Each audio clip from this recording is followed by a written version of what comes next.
Hi friends, வணக்கம். Welcome to Shanu சமையல். இந்த வீடியோவில் வாழைக்காய் வச்சு ஒரு சூப்பரான பொடி மாஸ் எப்படி பண்ணுறதுன்னு பார்க்கலாம். நம்ம இன்றைக்கி பண்ணியிருக்கிற மெத்தட் வந்து ரொம்ப சிம்பிளான மெத்தட். டக்குன்னு செஞ்சு முடிச்சிடலாம். இந்த பொடி மாஸ் வந்து ரசம் சாதம், சாம்பார் சாதம், காரக்குழம்பு, தயிர் சாதம் எல்லாத்துக்குமே சூப்பர் காம்பினேஷனாக இருக்கும். எப்படி பண்ணுறதுன்னு பார்க்கலாம் வாங்க. நான் இது பண்ணுறதுக்கு ஒரு 2 வாழைக்காய் எடுத்திருக்கேன். நீங்கள் நல்ல நாட்டு வாழைக்காயாக எடுத்துக்கிட்டிங்கன்னா இந்த பொடி மாஸோட டேஸ்ட் வந்து இன்னுமே சூப்பராக இருக்கும். நல்ல இந்த பொடியாக இருக்கிற மாதிரி துருவல்ல எடுத்துக்கோங்க. அதில் வந்து நம்ம தோலை சீவிட்டு 2 நுனியும் கட் பண்ணிவிட்டு நல்லா இப்படி துருவிக்கலாம். எனக்கு வந்து நாட்டு வாழைக்காய் கிடைக்கல, அதனால் எனக்கு கிடைச்சதை வச்சு நான் பண்ணியிருக்கேன். நீங்கள் நாட்டு வாழைக்காய் கிடைக்கும்னா நீங்கள் அதில் ட்ரை பண்ணி பாருங்கள், ரொம்ப சூப்பராக இருக்கும். இதே மாதிரி 2 வாழைக்காயும் நம்ம துருவி எடுத்துக்கலாம். இந்த மாதிரி நம்ம துருவின உடனேவே நம்ம குக் பண்ணிடணும். ரொம்ப நேரத்துக்கு முன்னாடியே துருவி வச்சிட்டிங்கன்னா வாழைக்காயோட கலர்லாம் வந்து அப்படியே கருத்து போன மாதிரி ஆயிடும். அதனால் டக்குன்னு செஞ்ச உடனே நீங்கள் பொரியல் பண்ணிடணும்.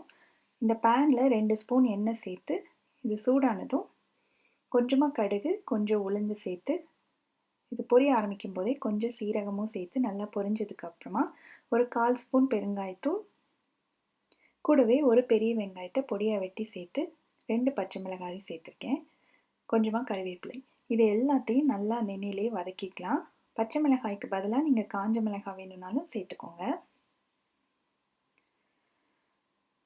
இப்போ இது நல்லா வதங்கினதுக்கப்புறமா நம்ம துருவி வச்சுருக்கோம் இல்லையா, அந்த வாழைக்காய் எல்லாத்தையும் சேர்த்துட்டு நல்லா மிக்ஸ் பண்ணிக்கணும்.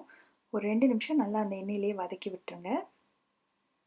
அதுக்கப்புறமா மூடி போட்டு ஸ்டவ்வை நல்லா சிம்மில் வச்சு ஒரு நிமிஷம் மட்டும் இருக்கட்டும். இப்போ திறந்து பார்க்கலாம். நல்லா சுருண்டு வந்துருச்சு பாருங்கள். இன்னும் கொஞ்சம் மட்டும் வேகணும், அதனால் கொஞ்சமாக தண்ணி தெளிச்சுக்கலாம். ஒரு 2 கை அளவுக்கு தண்ணி தெளித்து தேவையான அளவு உப்பையும் சேர்த்துட்டு நல்லா மிக்ஸ் பண்ணி விட்டுடலாம்.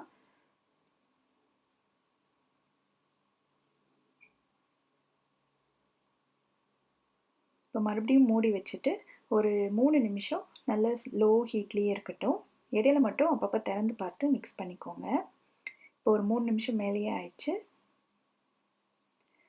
நல்லா சுருண்டு வந்துச்சு பாருங்கள். அடியிலேயே ஒட்டாமல் வந்திருக்கு. இடையில கிளறி விட்டு நம்ம குக் பண்ணதுனால அடியில் ஒட்டாமல் சூப்பராக ரெடி ஆயிடுச்சு. நம்ம பொடி துருவலில் துருவினதுனால ரொம்ப சீக்கிரமாகவே வெந்துடும். கடைசியில் இதில் ஒரு 3லேருந்து 4 டேபிள் ஸ்பூன் அளவுக்கு தேங்காய் துருவல் சேர்த்துட்டு நல்லா கலந்து விட்டுடலாம். இது கூடவே நான் கொஞ்சமாக ஃப்ரெஷ்ஷான கொத்தமல்லி இலையும் சேர்க்குறேன். இது ஆப்ஷனல் தான். இது சேர்த்திங்கன்னா அந்த வாசனையோடு சாப்பிட்றதுக்கு ரொம்பவே நல்லாயிருக்கும். அவ்வளோதான், ஸ்டவ் ஆஃப் பண்ணிடலாம். ரொம்ப சுவையான வாழைக்காய் பொடி மாஸ் ரெடி. நீங்களும் இதே மெத்தடில் ட்ரை பண்ணி பாருங்கள், ரொம்ப டேஸ்டியாக இருக்கும். ட்ரை பண்ணிங்கன்னா எப்படி வந்தது அப்படின்ற கமெண்ட்ஸை மறக்காமல் ஷேர் பண்ணுங்கள். தேங்க்ஸ் ஃபார் வாட்சிங்.